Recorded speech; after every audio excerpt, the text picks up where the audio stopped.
Right now, engines from GM, Toyota, Ford, and Hyundai are failing across millions of vehicles, some catching fire with families still inside.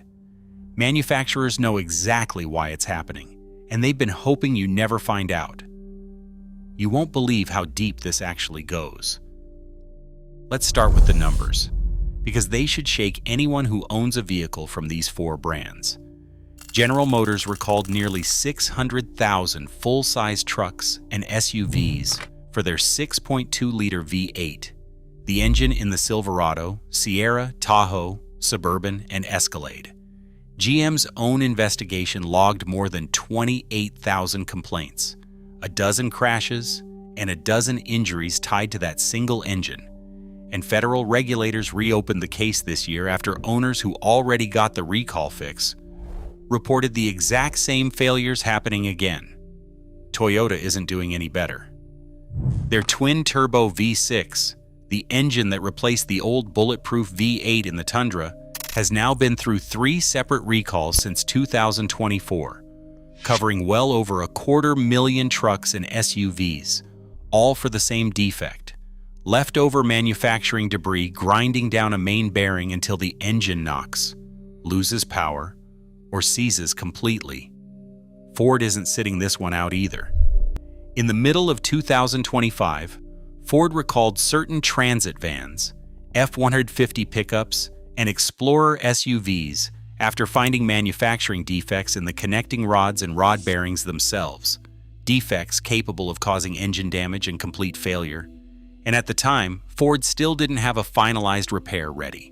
Hyundai and Kia have recalled well over 1 million engines combined since their infamous Theta engine crisis began, and some of the replacement engines failed the exact same way the originals did. Add it up, and you're looking at millions of engines across 4 major automakers, all failing in remarkably similar ways, all at once. That's not 4 unrelated stories, that's a pattern. So what's actually causing it? Modern engines are being pushed harder than they were ever designed to be pushed. Automakers are chasing horsepower numbers per liter that used to belong to race cars, packed into blocks physically smaller than what they replaced. A typical V8 from the 1990s made around 60 horsepower per liter. A modern turbocharged 4-cylinder routinely clears double that, out of a fraction of the metal. To hit fuel economy targets on top of that, automakers switch to increasingly thin oil, fluid barely thicker than water, which demands machining tolerances measured in microns and leaves almost no room for error. That's where the real killer comes in, something almost nobody outside the engine world has heard of: leftover manufacturing debris, sometimes called swarf. When an engine block gets machined, the large metal chips get cleaned out easily.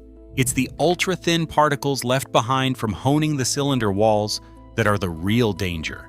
A slurry, harder than the bearings it eventually destroys. A single microscopic particle caught between a bearing and a crankshaft acts like sandpaper spinning at thousands of RPM. Minutes later, that's scoring. Hours later, it's metal on metal. Days later, it's a seized engine. At a rate of thousands of engines built per factory per day, catching every particle by hand isn't realistic, so automakers lean on automated rinses and quick visual checks instead, and hope the debris doesn't make it through. Swarf and thin oil are only part of the picture, though. This isn't one design flaw or one bad batch, it's several engineering compromises stacking on top of each other. Extreme turbocharging is one of them, running cylinder pressures roughly double what a naturally aspirated engine sees, with turbos spinning past 100,000 RPM and completely dependent on clean, properly pressurized oil. Cylinder deactivation is a second factor, shutting down half the cylinders to save fuel, which creates uneven temperatures and shock loads every time those cylinders kick back on. A third factor almost nobody questions is the oil change interval printed in the manual itself, often 7,500 to 10,000 miles, calculated for ideal highway conditions rather than the short trips and constant stop-start driving most owners actually do. Start-stop technology adds a fourth layer, dropping oil pressure to almost nothing every time the engine restarts, right when today's thin oil has the least film left to protect the bearings.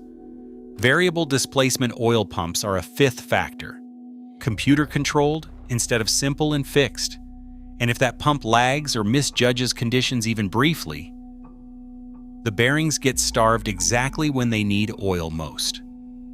Direct injection is the sixth piece, spraying fuel at extremely high pressure for efficiency, at the cost of more combustion stress and a thinner oil film surviving hotter temperatures. Put all six together, and you get engines failing not from one weakness, but from several compounding at once.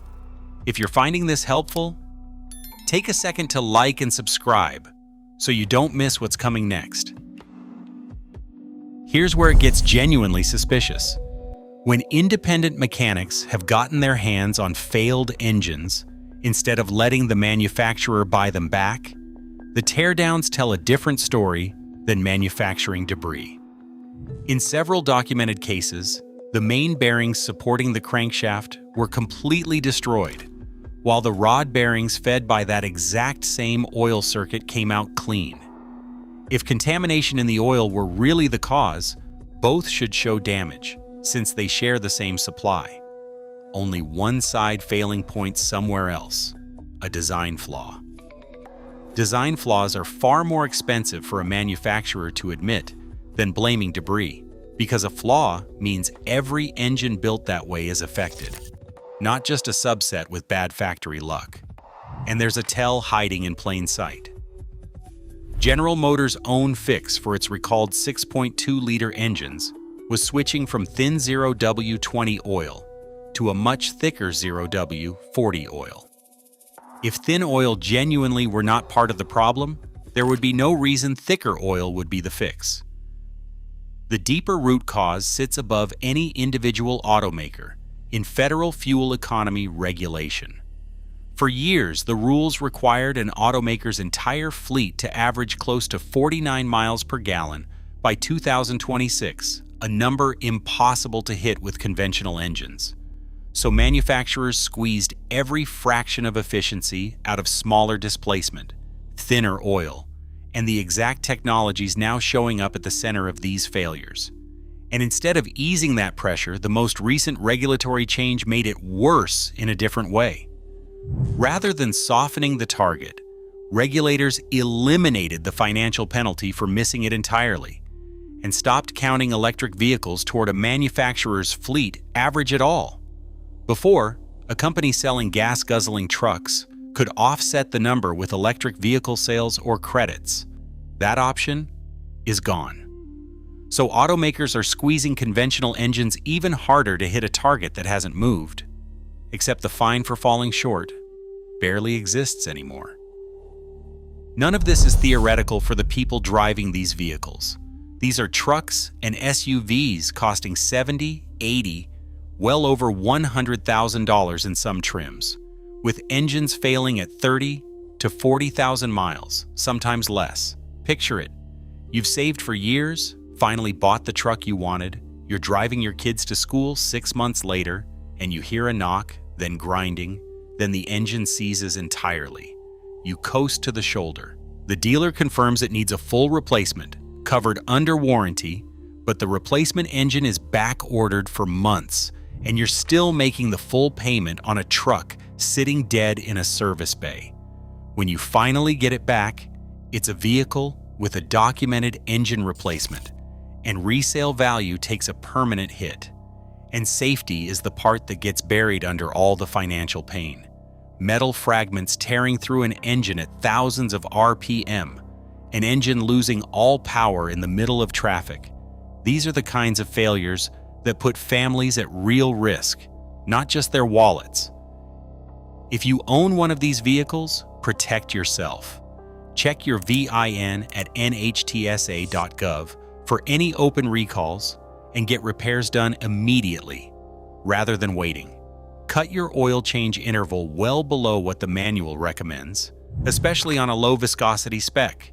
Use your start-stop button every time you drive if your vehicle has one. since those cycles are some of the hardest wear your bearings will see. Once you're out of warranty, consider a slightly thicker oil grade than the factory spec, the same move GM made on its own recalled engines. And don't ignore early knocking or ticking. Get it checked immediately, rather than hoping it goes away. Drop a comment if your engine has failed, and let's compare notes on what you're seeing.